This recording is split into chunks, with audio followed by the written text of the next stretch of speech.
Je suis BIM manager pour le groupe Legendre. Je suis en charge de la mise en place de la maquette numérique et du process BIM.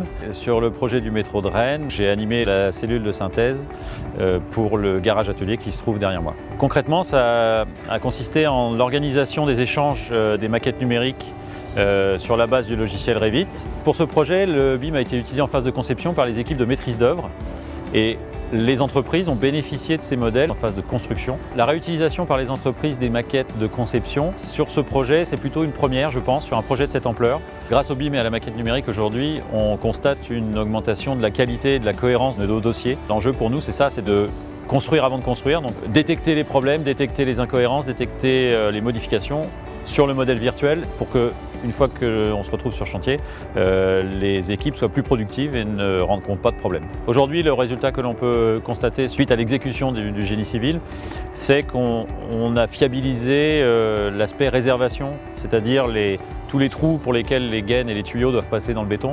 Aujourd'hui, on a un résultat très satisfaisant sur la mise en place de ces réservations dans nos chantiers. Donc on a fiabilisé un petit peu, en quelque sorte, la chaîne de transmission de l'information. Dans notre groupe, la transition vers le BIM s'est effectuée progressivement depuis 2-3 ans. Dans la transition vers la maquette numérique et le BIM, aujourd'hui, les logiciels Autodesk ont une place prépondérante dans nos usages.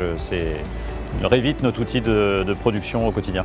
Le premier projet pour lequel le BIM a été utilisé en phase construction, ça a été donc le projet du métro de Rennes, qui nous a permis d'apprendre beaucoup de choses. Et aujourd'hui, tout le fruit de ce travail est répercuté sur nos projets en général dans le groupe Legendre, donc les projets de construction d'immeubles de logement, de bureaux, et on déploie cette solution sur l'ensemble de nos chantiers. Le principal challenge pour la transition vers le BIM dans l'entreprise a été l'accompagnement des personnels dans leur travail au quotidien et la formation. L'influence de cette opération sur les entreprises de la région est très positive puisque la plupart des entreprises qui ont participé au métro ont dû se mettre à la maquette numérique et au BIM par contrat, mais aujourd'hui en ont découvert les bénéfices et réutilisent cette technologie et ce process sur les autres projets sur lesquels ils travaillent.